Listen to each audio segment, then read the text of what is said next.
ربي ذو الجلال والإكرام يا إلهي فاعف عني واهدني ولا تتركني يا إلهي أنت ربي ذو الجلال والإكرام يا إلهي فاعف عني واهدني ولا تتركني.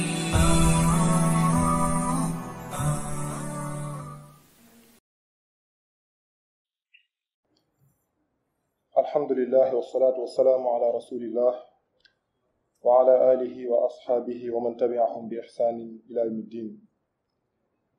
أما بعد أيها الكرام والأخوات السلام عليكم ورحمة الله وبركاته. Nous revenons encore aujourd'hui par la permission d'Allah subhanahu wa ta'ala sur un énième cours traitant de la biographie du messager sallallahu alayhi wa sallam. Et comme on l'avait dit la dernière fois, on avait ouvert une parenthèse. Une parenthèse en fait où nous relations l'histoire d'un prophète, l'histoire en fait d'un homme, Yusuf alayhi salam. Pourquoi on avait ouvert cette parenthèse? C'est parce qu'on avait abordé les périodes de difficultés vécues par le messager. Et on a remarqué parmi ces périodes-là, l'une des périodes les plus difficiles, ou bien l'une des périodes en tout cas les plus marquantes qui ont même attiré l'attention des savants, c'était une période qu'on appelle Amul Huzn, c'est-à-dire l'année du chagrin. Et c'est durant cette année-là que Allah subhanahu wa ta'ala a révélé une sourate toute entière, ce qui est très rare dans le Coran, pour réconforter le messager, pour le consoler, pour l'aider également à supporter sa peine, puisque cette année-là, comme on l'appelle, c'était l'année du chagrin, où il a connu deux pertes majeures, la première étant celle de son épouse Khadija et la deuxième étant celle de son oncle Abu Talib.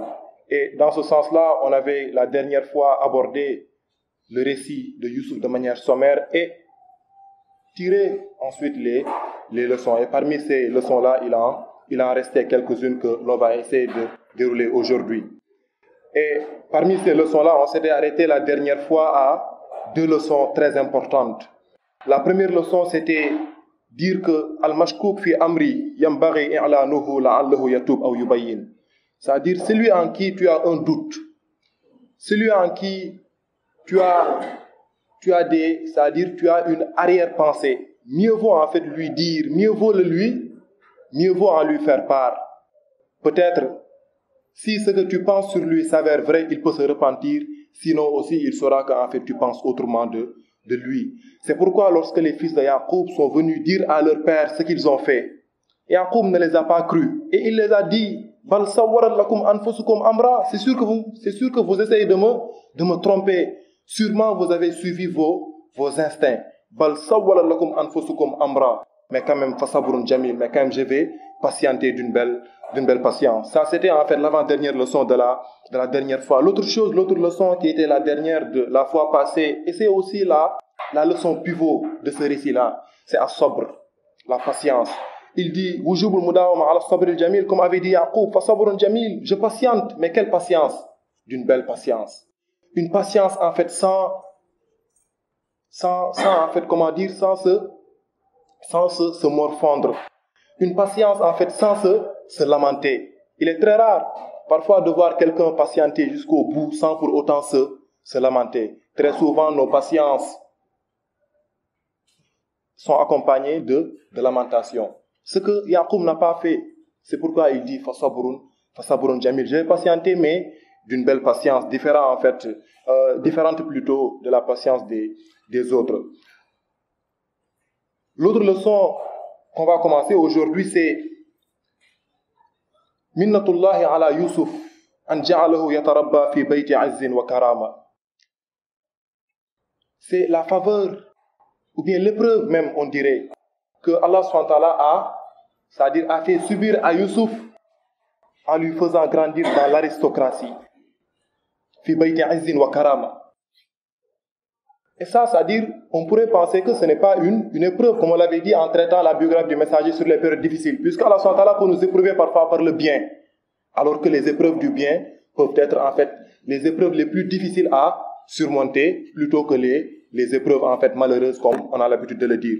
Et là, en fait, c'est une épreuve qu'Allah a fait subir à Youssouf, en le faisant grandir dans l'aristocratie, dans la maison du roi. Akrimi maswa asa an yanfa'ana aw nattakhizahu walada. C'est-à-dire, lorsque les gens l'ont vendu au ministre d'Égypte, Al-Aziz, qu'est-ce que sa femme en fait a dit? Il dit, il faut l'acheter. Qu'est-ce que sa femme a fait en fait pour convaincre le ministre? Il lui dit, il faut l'acheter. Peut-être qu'il peut qu'il pourra nous aider et même nous servir d'enfants puisqu'on n'a pas d'enfants. Donc Youssouf a grandi en fait dans l'aristocratie. Et l'autre chose, walamma balagha ashudda, lorsqu'il a atteint son apogée, lorsqu'il a atteint sa maturité physique et intellectuelle, bada'atil fitna li Youssouf. C'est à ce moment-là que les tentations ont commencé à sévir sur Youssouf. Pour dire que parfois, on veut grandir. On veut en fait quitter l'enfance pour rallier l'âge adulte. Et très souvent, on regrette. On se dit, bon, vraiment, mieux valait rester enfant plutôt que de devenir adulte. C'est-à-dire, on l'aimait quand on était enfant et on devient grand. On voit en fait toutes les supplices. On voit en fait, c'est-à-dire toute la difficulté qui va avec l'âge adulte.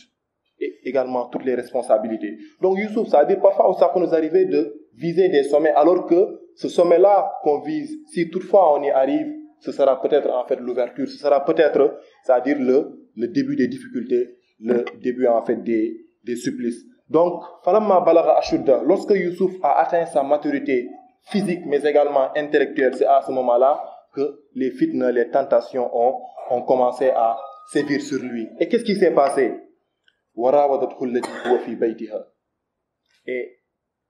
Et celle en fait qu'il avait logée, celle qu'il a vu grandir, celle qu'il a vue, c'est-à-dire celle qu'il a éduquée, a commencé à le courtiser. C'est une grande tentation, une grande épreuve. Et c'est-à-dire ce qui montre également la finesse des ruses, la finesse en fait des manigances de la femme, c'est lorsqu'elle a courtisé Youssouf plutôt, elle l'a invité dans sa chambre. Et qu'est-ce qu'elle a fait? Et le Coran nous dit qu'il va fermer la porte.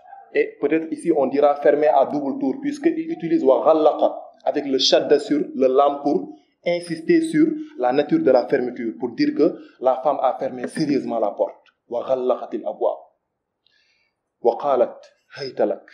Viens à moi. Donc la femme en fait va courtiser Youssouf. Et qui était la femme du roi? La femme du roi en Égypte, c'était une femme qui était choisie parmi les plus belles femmes. Parce que le roi ou bien le ministre ne devait pas épouser n'importe qui. Donc c'était une femme qui était choisie parmi les beautés d'Égypte. Pour dire que donc c'était une femme en fait qu'on ne déclinait pas facilement l'appel. Et pourtant il va appeler Youssouf, lui disant même en fait des propos très sentimentaux. Haytalak, viens à moi, Yaïbani. Et que dit Youssouf? Qala ma'azallah, inna rabbi ahsana mathwayi. Qu'Allah me préserve de cette ignominie. Ton maître, ton mari, c'est-à-dire m'a bien traité dans cette maison et il ne sait pas que je lui joue en fait de ces tours-là. Et on dit, les savants disent que cette épreuve-là qu'a subi Youssouf dans la chambre du palais, est 1000 fois plus difficile que l'épreuve qu'a subi Youssouf dans le puits. Et la patience également que Youssouf a fait montre dans la chambre de la femme, c'est-à-dire est plus prononcée que cette patience-là auquel il a fait montre, ou bien à laquelle il a fait montre dans le puits. On dit que au fond du puits, sabara bi sabrin, c'est-à-dire bi sabrin ittirar. On dit qu'au fond du puits, Youssouf en fait a patienté parce qu'il n'avait pas autre possibilité. Il ne pouvait que patienter. Il est au fond du puits, il ne peut pas sortir. Donc il ne pouvait que patienter, ce qu'on appelle sabru ittirar. C'est-à-dire on patiente parce qu'on n'a pas d'issue, par force. Et on dit qu'en fait, la patience maintenant dont il a fait montre au niveau, ou bien dans la chambre de la femme, ce qu'on appelle sabrul ikhtiyar. C'est-à-dire, c'est une patience qu'il a choisie. Il avait le choix. Il avait le choix de répondre à l'appel de la femme. Et pourtant, il l'a décliné. Qu'est-ce qu'il dit? qu'Allah me préserve de ça. Et ton mari, ton maître c'est-à-dire m'a bien traité, donc il ne sait pas que je lui joue de ces tours-là. Et là aussi, ça nous interpelle pour nous dire que, en fait, ce qu'on disait tout à l'heure, parfois même, et je pense que je l'ai dit très souvent dans les cours qu'on a fait ici, parfois il est mieux même qu'Allah SWT nous éprouve par des difficultés. Parce que ce sont des choses, en fait, ce sont des épreuves plus faciles à surmonter que les épreuves de la jouissance, que les épreuves, en fait, positives entre guillemets. Et lorsque Youssouf a fait montre de cette patience-là, Allah SWT nous dit Lawla an ra'a burhana rabbi. C'est-à-dire, Allah SWT va secourir Youssouf, il va l'aider à surmonter cette épreuve-là. Il dit, Youssouf aurait failli, Youssouf aurait trébuché si Allah SWT ne lui avait pas montré sa preuve. Et les savants ont divergé sur cette preuve-là qu'Allah SWT a montré à Youssouf. On dit en fait qu'il lui a montré des images. D'autres disent en fait qu'il lui a rappelé un verset. Les savants ont divergé, mais en tout cas, Allah SWT a secouru Youssouf au point en fait c'est-à-dire à telle enseigne qu'il ne trébuche pour répondre à l'appel de la femme. Pour dire aussi que quand nous faisons des efforts, quand en fait, c'est-à-dire on s'évertue à bien faire, Allah SWT nous aide. وَالَّذِينَ اهْتَدَوْا زَادَهُمْ هُدًى. C'est-à-dire ceux qui s'évertuent à bien faire, Allah SWT va les aider. Puisque l'être humain est quelqu'un d'impuissant, il ne gère pas tous les paramètres. L'être humain est quelqu'un qui a des instincts, des pulsions. Et parfois, il est très difficile de les maîtriser, de les contenir. C'est pourquoi, lorsque Youssouf a épuisé toutes ses ressources, Allah SWT lui est venu en aide en lui montrant une chose qui a mis en lui un sentiment de dégoût envers la femme. Donc ça aussi, c'est important. L'autre leçon qu'on peut tirer de ce récit, c'est une leçon très importante, je le disais la dernière fois. Shahadatul qarib ala al-qarib aqwa min shahadatul ba'id. Quand un proche témoigne d'un proche à lui d'une chose qui est négative, généralement c'est plus facile à accepter que si quelqu'un d'autre en fait l'avait témoigné par rapport à ce proche-là. Qu'est-ce que je veux dire par là?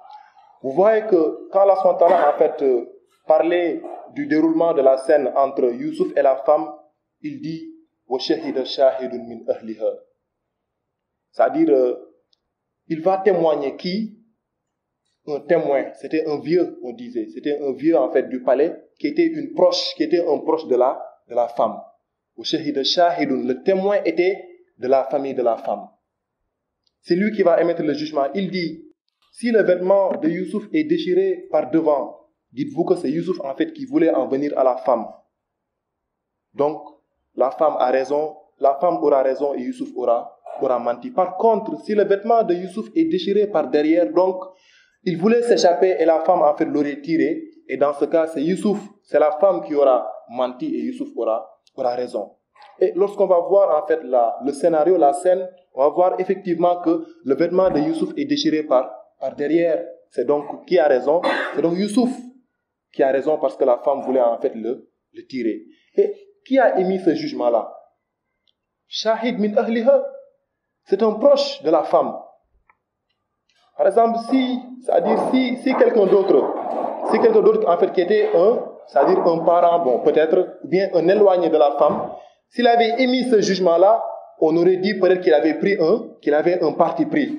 Et dans ce cas, ça aurait été plus difficile à accepter pour le palais ou bien pour les gens, pour les habitants du palais. Mais ce qui a fait qu'en fait la sentence fut facile à accepter, c'est que le jugement a été émis par quelqu'un qui est un proche de la femme. Donc, s'il devait dire du bien entre les deux, il le dirait sûrement à l'endroit de la femme qui est plus proche de lui. C'est pourquoi les Arabes disent al-haqqu également ma shahid al-a'da. On dit que la vérité est aussi ce que nos ennemis témoignent. La vérité, c'est ce que nos ennemis témoignent. C'est-à-dire, ce qui est connu de l'ennemi, c'est qu'il ne dit jamais du bien envers celui en qui il nourrit la haine. Il nourrit de la haine. Donc, si l'ennemi vient à témoigner du bien en celui qu'il est, dans ce cas, on dit que ça ne peut être que vérité. Pourquoi? Parce qu'il a essayé de contenir ça. Finalement, il ne peut plus. Il est obligé de le sortir. C'est pourquoi parfois, en fait, vous voyez que les musulmans même, ils s'intéressent trop à recueillir les avis des gens qui sont convertis ou bien des gens qui ne sont pas dans la religion et pourtant qui disent du bien de la religion. Pourquoi? Parce que ces gens-là, leur propos est plus facile à accepter et plus facile à comprendre que ceux qui sont dans la religion. Ces gens-là, on dit bon, qu'ils veulent faire de la propagande et tout. Mais par contre, ceux qui sont à l'extérieur, qui n'ont aucune raison, qui n'ont en fait, c'est-à-dire aucune chose à gagner en disant du bien, ces gens-là, en fait, c'est-à-dire on accepte plus facilement leur témoignage. Donc ça, c'était aussi une des leçons de ce récit. L'autre leçon aussi qui est très importante, c'est en moment de Kaïdin Nissa, l'ampleur, la finesse des ruses des femmes. Et ici, dans la sourate, on le dit, Inna kayda kunna azim. Et ça, c'est le roi qui le dit, c'est le mari de l'épouse. Lorsque le vieux a tranché par rapport à Youssouf et la femme, le roi a compris. Il s'est dit donc, en fait, c'est la femme qui était allée chercher Youssouf. Et il dit, Youssouf, a'ridan haza, wastaghfiri li dhanbik. Il dit, Youssouf, laisse ça, laisse tomber. Et il dit à la femme, va te repentir. Et ensuite, il ajoute, Inna kayda kunna azim. Il dit, les ruses de ces femmes-là sont énormes. Pour dire que aussi dans la vie, il faut faire attention, surtout dans ce contexte où il y a les nouvelles lois sur les viols et tout ça. Et aujourd'hui, on connaît comment les femmes peuvent parfois, bien sûr, être sournoises. Donc, il faudrait faire très, très attention par rapport à ça. Et le Coran nous avait averti. Ça me rappelle un cheikh qui me disait, en relatant l'histoire d'un homme, d'un guide religieux qui est décédé il y a quelques années, rahimahullah, quand il faisait le tafsir de ce verset, il disait à ses élèves, pour leur faire comprendre, il leur dit, Inna kayda kumba azim.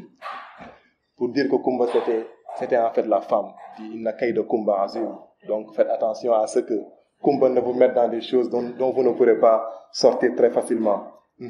Donc l'autre leçon à tirer également, c'est de ce récit-là, c'est que Al-Malaika yamhazuna bi jamal al-khilqa. En fait, les gens parfois ont des représentations. Aujourd'hui, quand tu parles d'ange, quand tu parles de démon, automatiquement les gens se font une représentation. Quand on parle d'ange, en fait, on imagine quelque chose de très beau, quelque chose de très grand, quelque chose de très clair. Par contre, quand on parle de démon, de shayatin, on pense à quelque chose qui est sombre, quelque chose qui est très négatif. Et ça, qu'est-ce qui nous le montre? Ça veut dire que aussi c'est très ancienne. C'est très ancienne. Lorsque falamma sami'a bi makrihinna arsalat ilayhinna wa a'tadat lahunna muttaka'a wa atat kull wahidatin minhunna sikina wa qalat ikhruj alayhinna. Lorsque la femme du roi a entendu, c'est-à-dire a commencé à entendre les rumeurs, en fait les gens de la ville, les femmes ont commencé à murmurer. Mais est-ce que vous avez entendu la nouvelle qui circule en Égypte? La femme du roi a essayé de courtiser son valet. Mais qu'elle est bête cette dame-là. C'est-à-dire qu'elle est basse. Lorsque la femme a entendu ça, elle a commencé à chagriner. Elle va les appeler pour les inviter. Et lorsqu'elle va les inviter, il demandera à Youssouf de sortir ce jour-là. La femme avait préparé, c'est-à-dire des repas, et leur avait donné également des fourchettes, des cuillères et des couteaux. Et au moment en fait de servir le repas, il a dit à Youssouf, entre.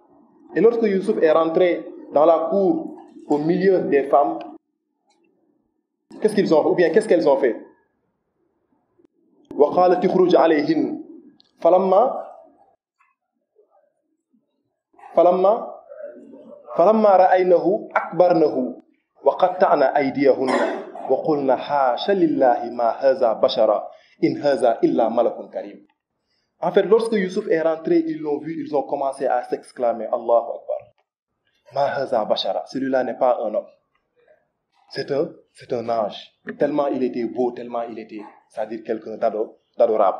Et ils ont même commencé à se couper les doigts, tellement ils en perdaient. Tellement elles en perdaient plutôt. Est-ce que vous voyez? Donc, c'est-à-dire, lorsqu'ils ont vu Youssouf qui était tellement beau, elles l'ont assimilé à un ange. Est-ce que vous voyez?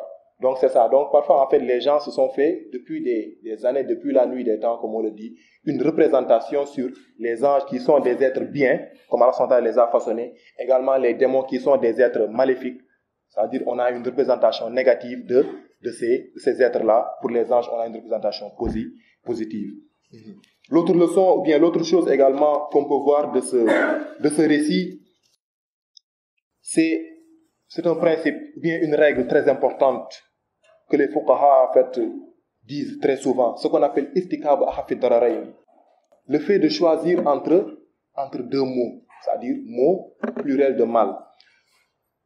Lorsque vous remarquez, c'est-à-dire quand vous regardez le récit de Youssouf, lorsque la femme a commencé maintenant à le courtiser, c'est-à-dire à le harceler, parce que la femme après, c'est-à-dire lorsqu'on a découvert son jeu, elle s'est dit maintenant, forcément Youssouf devra répondre à son appel, sinon elle va l'emprisonner. Youssouf, qu'est-ce qu'il va dire? Il dit, Rabbi sijnu ahabbu ilayya mimma tad'unani ilayhi. Il dit Allah subhanahu wa ta'ala, je préfère la prison plutôt que ce à quoi en fait cette femme-là m'appelle. La prison, c'est négatif, c'est pas bien, mais aussi la fornication également, l'adultère, c'est pas bien. Donc Youssouf, il a deux choix négatifs, deux choix mauvais.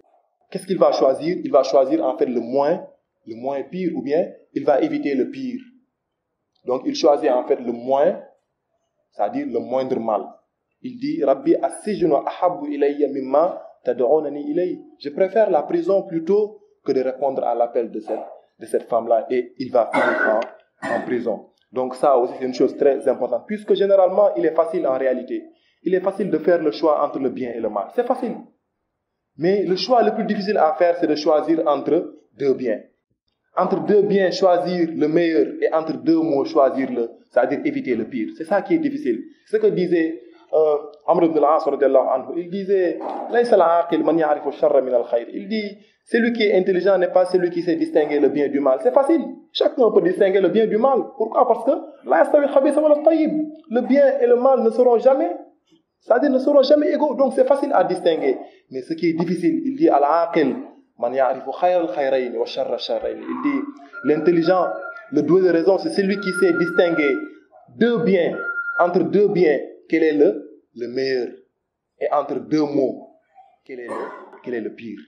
Il dit, c'est ça en fait l'intelligence. Donc voilà une règle très importante que nous aussi, nous devons en fait mettre en pratique, surtout à cette époque où les choses sont très confuses. Donc je vais laisser le frère faire l'appel, Inch'Allah, ensuite on revient. Alhamdulillah, wa salatu wa salam ala rasulillah wa ala alihi wa ashabihi ajma'in. Donc on en était en fait à cette dernière règle très importante qu'on appelle irtikab akhafid dararayn, c'est-à-dire le fait de choisir entre deux mots, en tout cas d'éviter le pire, et de choisir entre, c'est-à-dire deux biens, le meilleur. L'autre leçon à tirer, une leçon très importante, c'est une leçon de tawhid, l'unicité. Ad-da'i yabda'u awwalan bid-da'wa ila tawhid. C'est-à-dire quand on est un prêcheur, quand on prêche le message divin, le message d'Allah subhanahu wa ta'ala, il faut toujours commencer par le commencement, la base, et c'est le cœur. Le cœur. Pourquoi? Parce que le message de Sassam nous disait, Ala inna fil jasadi mudgha, fa iza salahat salaha al jasadu kullu, wa iza fasudat fasada al jasadu kullu. Il dit, il y a dans le corps de l'individu un morceau de chair.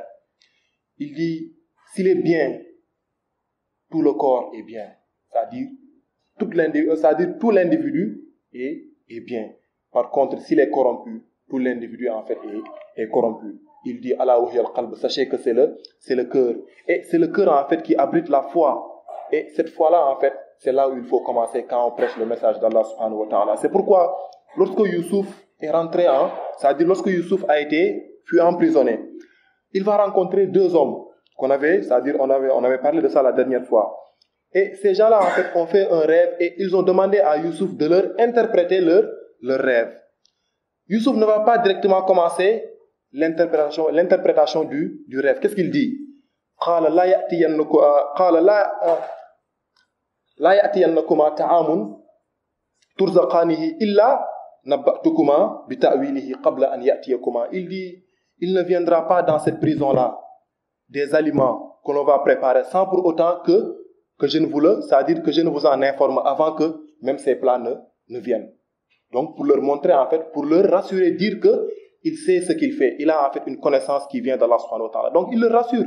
Il dit que je peux vous dire même les plats que l'on va cuisiner sans pour autant en fait qu'ils soient là. Donc il rassure ces gens-là. Il leur dit, Inni taraktu millata qawmin la yu'minuna billah. Mais en fait, ce qui m'a conduit à ça, ce qui m'a permis de mériter ça, c'est que j'ai abandonné.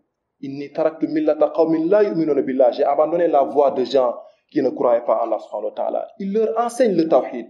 Et ça, c'est important. Et pourtant, la question que les deux ont posée, c'est une question qui a trait avec le rêve. Il ne commence pas par ça. Il commence par une chose qui est plus importante. Parfois, quelqu'un vient te demander, mais c'est-à-dire, comment on fait les ablutions? Alors qu'en fait, il a au niveau de ses bras attachés, en fait, des amulettes. Des amulettes, en fait, c'est-à-dire qui n'ont pas trait avec le Coran, qui n'ont pas trait avec, c'est-à-dire, ce qui est permis pour ça, ou bien en tout cas ce dont en fait les savants ont divergé. Parfois, tu vois des gens qui mettent des bracelets en fer. Ils ont en fait des conceptions. Ils ont des conceptions dans ces bracelets-là. Il dit, bon, quand tu les portes, l'œil ne tombe pas sur toi. Est-ce que tu vois? Donc, c'est des conceptions, en fait, qu'il faut déraciner. C'est des conceptions qu'il faut éliminer. Donc, quelqu'un qui vient avec ça et qui te pose des questions comme ça, si tu peux commencer avec ça, ça dit il faut le faire. Pourquoi? Parce que ça, c'est plus important. Et c'est ce que Youssouf va faire. Lorsque les deux lui posent la question des rêves, il leur dit, Inni taraktu millata qawmin la yu'minuna billah. J'ai abandonné la voie de gens qui ne croyaient pas à Allah subhanahu wa ta'ala. Wattaba'tu millata abai Ibrahim wa Ishaq wa Yaqub. Et j'ai suivi la voie d'éminents prophètes, Yaqub, Ishaq et Ibrahim. C'est-à-dire, ils étaient en fait des gens qui vouaient à Allah un culte exclusif. Il dit, Ya sahibay sijin, mes deux compagnons, A'arbabun mutafarriquna khayrun amillahu wahidul qahhar. Est-ce qu'en fait, quelqu'un qui a plusieurs seigneurs, quelqu'un qui a plusieurs divinités, celui-là est-il plus stable que celui qui en a qu'un seul? Pourquoi? Parce que le contexte de l'époque, c'était un contexte païen. L'Égypte était païenne à cette époque. Les gens adoraient plusieurs divinités. Et il leur fait comprendre ce message. Donc Youssouf ne les sous-estime pas. C'est des prisonniers, c'est des auxiliaires du roi. Mais pas pour autant, en fait, qu'il ne les sous-estime. Il leur prêche le bon message. C'est pour dire qu'en fait, le musulman, il ne sous-estime personne. Mais aussi, en fait, il ne met personne aussi, c'est-à-dire au-dessus en fait des autres. Donc, il traite avec tout le monde au même pied d'égalité. doo gis nit mu tuuti ba nga xeeb ko mais tamit doo gis nit mu rëy ba nga yéem ko ku nekk rek le message divin doit parvenir à lui wala ku nekk rek message yàlla bi war na mën a yegg ci moom ak ku mën a doon donc ça aussi c'est important. Donc il leur prêche en fait un message de vérité avant maintenant de leur interpréter leur rêve. Il leur dit maintenant ya sahibay sijin aw amma ahadukuma fayasqirabahu khamran, ainsi de suite. Et lorsqu'il va terminer en fait son prêche, il va maintenant leur interpréter leur rêve. Il va dire que l'un va ressortir et l'autre sera tué, comme on l'avait vu la dernière fois. L'autre leçon à tirer de ce récit-là, c'est aussi une des leçons pivots, un des thèmes centraux de ce récit-là, c'est le thème du rêve. Le rêve, au même titre que la patience, sont en fait deux leçons importantes, deux leçons majeures de ce récit de Youssouf. Le rêve apparaît dans ce récit-là au début, au milieu et à la fin. Le rêve commence, c'est-à-dire, la sourate commence par un rêve, le rêve de Youssouf. Quand il dit, Ya abati inni ara fil manam, ou inni ra'aytu ahada ashara kawkaba. J'ai vu en songe 11 étoiles. Au milieu également, il y aura un rêve. C'est le rêve de qui? Le rêve du roi. Le roi qui va rêver en fait de sept vaches, ou bien de sept bœufs qui vont manger, c'est-à-dire 7 bœufs maigres qui vont manger 7 bœufs, c'est-à-dire gras. Est-ce qu'on voit? Donc le rêve est au début, au milieu et à la fin.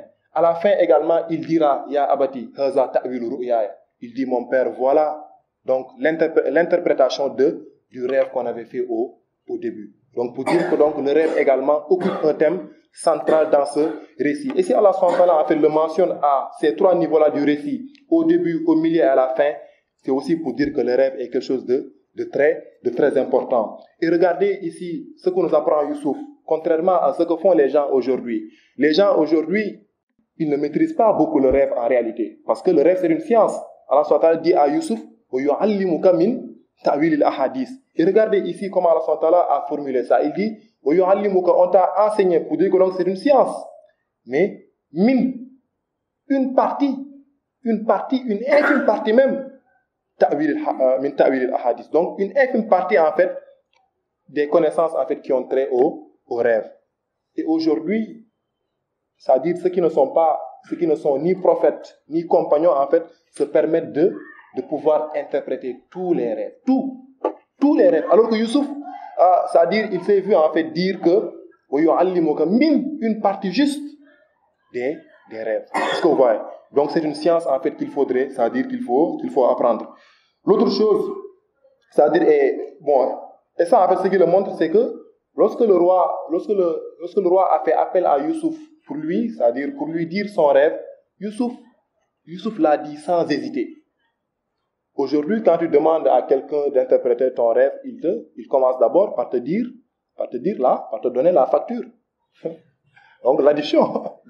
Et parfois, c'est très salé, alors que même ce qu'il dit, c'est totalement en porte-à-faux avec ce dont tu as rêvé. On va après revenir sur la catégorisation des rêves, comme l'avait divisé le message sallam. Mais ici, ce qui est important, c'est que lorsque le roi a rêvé, Youssouf en fait l'a interprété sans rien demander. Lorsqu'il est venu, il dit قال تزرعون سبع سنين دأبا فما حصدتم فذروه في السنبل إلى آخر الآيات. Donc Youssouf en fait a interprété le rêve du roi sans rien demander. Quand est-ce que Youssouf a demandé à sortir? C'est quand le roi, lorsque Youssouf l'a interprété en fait d'une belle manière, le roi en fait fut séduit. Et c'est-à-dire il a voulu appeler Youssouf. C'est à ce moment-là que Youssouf lui dit Ma balou niswa. Qu'en est-il de la situation des femmes qui m'avaient fait emprisonner? Il faut éclaircir qui est coupable et qui est innocent. Mais Youssouf, quand on lui a demandé d'interpréter le rêve, il n'a rien demandé. Il n'a même pas posé de questions. Il l'a automatiquement en fait interprété pour dire que aussi les qualités que nous avons, ce sont des responsabilités. On ne doit pas demander des rançons par rapport à ça. Il le disait à propos de Daoud.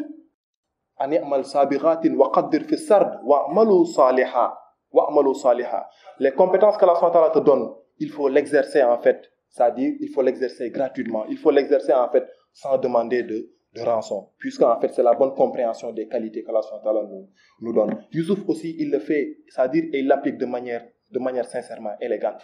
Il interprète le rêve du roi sans pour autant même connaître le roi ni l'avoir vu. D'accord? Et c'est après maintenant, lorsque le roi a voulu le faire sortir pour dire que celui-là vraiment, il ne mérite pas la prison, c'est à ce moment-là qu'il dit Ma balou niswa. Ça aussi c'est important. Quand on t'emprisonne à tort, et c'est l'autre leçon de ce récit-là, quand on t'emprisonne à tort et qu'on veut te faire sortir sans pour autant éclaircir la situation, il faut refuser. Sinon, les gens diront donc en réalité, il était le coupable, on l'a gracié. Il ne faut pas accepter les grâces. Si on est innocent, on n'accepte pas. Gracier. On gracie, c'est-à-dire un criminel, un coupable. Je ne sais pas comment on me gracie, non. C'est-à-dire on peut m'emprisonner à tort, dans ce cas, j'accepte. C'est une épreuve qu'Allah me fait subir.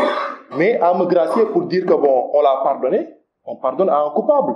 C'est pourquoi Youssouf, lorsque le roi a voulu le faire sortir, il lui dit, je ne vais pas sortir. Je ne vais pas sortir. Sinon, les gens diront que, c'est-à-dire on lui a pardonné. Il dit, je suis pas coupable. Il dit, ma balou niswa. Il faut appeler les femmes et leur demander qu'est-ce qui s'était passé jusqu'à ce qu'elles donnent l'autorisation qu'on m'emprisonne. Et le roi va appeler les femmes et Youssouf va venir et on va trancher. Youssouf aura raison. Et les femmes, qu'est-ce qu'ils diront? Qu'est-ce que la femme dira? Al-ana wa ma ubarri'u nafsi inna an-nafsa la ammaratun bis-su. Al-ana hasal haqq. Il dit maintenant en fait la vérité, c'est-à-dire la vérité a éclaté. La vérité a vu le jour. En fait, c'est-à-dire, je n'ai pas pu, c'est la femme qui le dit. La femme dit qu'en fait, elle n'a pas pu se maîtriser devant Youssouf. C'est pourquoi elle s'est laissée aller. Donc, c'est elle qui était la coupable. Et Youssouf sera innocenté.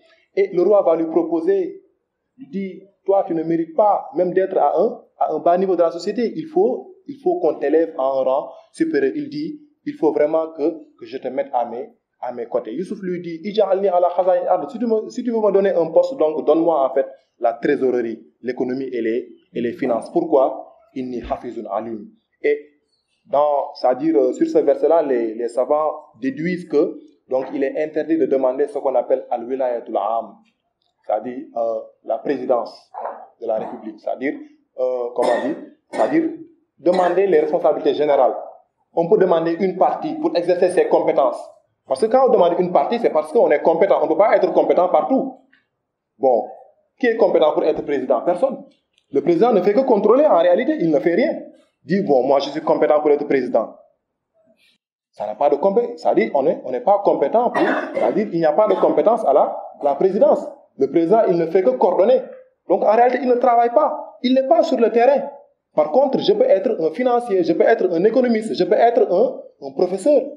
Je suis un professeur, c'est-à-dire, je peux dire que donne-moi le ministère de l'Éducation, parce que je peux le gérer. Mais donne-moi la présidence parce que je sais coordonner ça. Bon, c'est pas sincèrement une compétence. C'est pourquoi on interdit de demander, en fait, c'est-à-dire la présidence, c'est-à-dire al-wilayatul am, la responsabilité générale. Mais il faut demander, c'est-à-dire des spécialités, dire que je peux faire ça, donc confiez-moi cela. Et c'est ce que Youssouf a fait, il dit « Ij'alni ala khaza'in al-ard, inni hafizun alim ». Donnez-moi l'économie et les finances. Pourquoi? Parce que hafiz, je peux en fait, c'est-à-dire je peux m'en porter garant. Autre chose également, je maîtrise le domaine. Et ça, c'est les deux choses pour mériter un poste.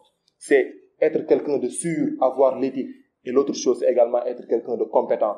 Si on a l'éthique et qu'on n'est pas compétent, on risque c'est-à-dire de passer à côté. Si également on est compétent et qu'on n'a pas l'éthique, c'est comme ce que nous vivons aujourd'hui. D'accord? Il n'y aura que des détournements. Donc ça aussi, c'était une énième leçon de ce récit-là. L'autre chose peut-être sur laquelle on va terminer, c'est-à-dire des piliers en fait, des piliers d'économie qui apparaissent dans ce récit-là, et surtout dans l'interprétation du rêve du roi par Youssouf. Qu'a dit Youssouf au roi? Le roi lui dit qu'en fait, moi j'ai rêvé de cette vache maigre qui mange cette vache grasse. Et également, c'est-à-dire cette fleur ou bien cet épi sec à côté de cet épi vert.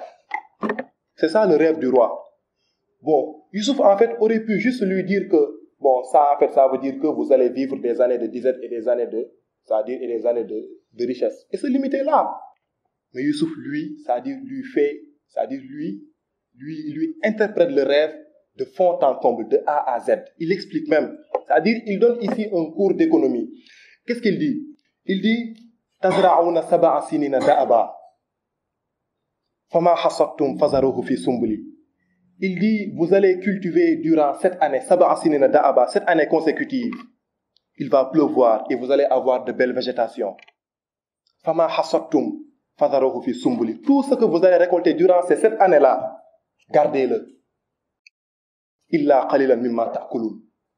Si ce n'est le peu, excepté le peu que vous allez réserver pour manger. La situation est confortable à ce moment-là, mais pourtant il leur dit donc le peu que vous mangez.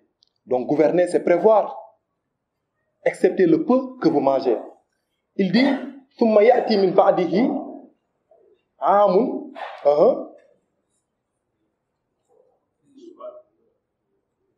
Avant ça, ثم يأتي من بعد ذلك سبع شداد يأكلن ما قدمتم لهن إلا قليلا مما تحسنون.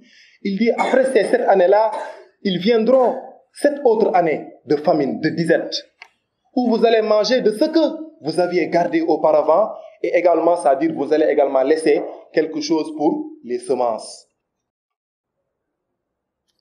14 années se sont écoulées, gis nga, géré na 14 années. mu des lan summa ya'ti min ba'di zalika aamun yughasu fihi an-nas wa fihi ya'sirun. En 1 à 2 versets, Youssouf a résumé en fait l'économie d'un pays pour 15 ans. 15 ans. 7 années de richesse où il dit qu'il faut économiser, il faut garder, excepté le peu que vous réservez, c'est-à-dire que vous mangez, que vous consommez. Il dit, il viendra 7 autres années où il y aura la disette, la famine, où vous allez en fait manger de ce que vous aviez gardé auparavant, excepté le peu que vous allez réserver pour la semence lorsqu'il va commencer à pleuvoir. Après tout cela, il va arriver une année où il va recommencer à pleuvoir et vous allez en fait en profiter. Donc, en 1 à 2 versets, Youssouf a résumé l'économie d'un pays de 15 ans. Ça, c'est vraiment les plans de redressement économique. Aujourd'hui, si on avait vraiment des Youssouf, on n'en serait pas arrivé à ce niveau-là. Ce récit de Youssouf est très riche en leçons. Et on ne peut pas l'épuiser en réalité. Bon, on a juste extrait certaines leçons, c'est-à-dire pour en tirer ou bien c'est-à-dire pour en faire des leçons, pardonnez de la répétition, parce qu'Allah subhanahu wa ta'ala, il le dit même à la fin de ce récit, il le dit. لَقَدْ كَانَ فِي قَصَصِهِمْ عِبْرَةٌ. C'est le dernier verset de la sourate. لَقَدْ كَانَ فِي قَصَصِهِمْ عِبْرَةٌ لِأُولِي الْأَلْبَابِ مَا كَانَ حَدِيثًا يُفْتَرَى وَلَكِنْ تَصْدِيقَ الَّذِي بَيْنَ يَدَيْهِ وَتَفْصِيلَ كُلِّ شَيْءٍ وَهُدًى وَرَحْمَةً لِقَوْمٍ يُؤْمِنُونَ. Il dit, il y a dans ces récits-là des leçons à tirer pour la communauté. Ibra, li'uli albab, mais pour des gens doués de raison. Il dit, ma kana hadithan yuftara. Ce ne sont pas des récits imaginaires, ce ne sont pas des histoires qu'on décline juste pour, c'est-à-dire éveiller notre culture générale. Non, non. Il dit, walakin tasdiq allazi bayna yadayhi wa tafsil kulli shay. Mais par contre, ce sont des choses en fait qui nous renseignent sur des choses, c'est-à-dire qui sont véridiques. Des choses en fait qui sont arrivées dans le passé et qui peuvent également se reproduire dans le futur. Hudan wa rahma, c'est également une guidée et une miséricorde pour des gens qui croient. Subhanaka Allahumma wa bihamdik ashhadu an la ilaha illa anta astaghfiruka wa atubu ilayk. Assalamu alaykum.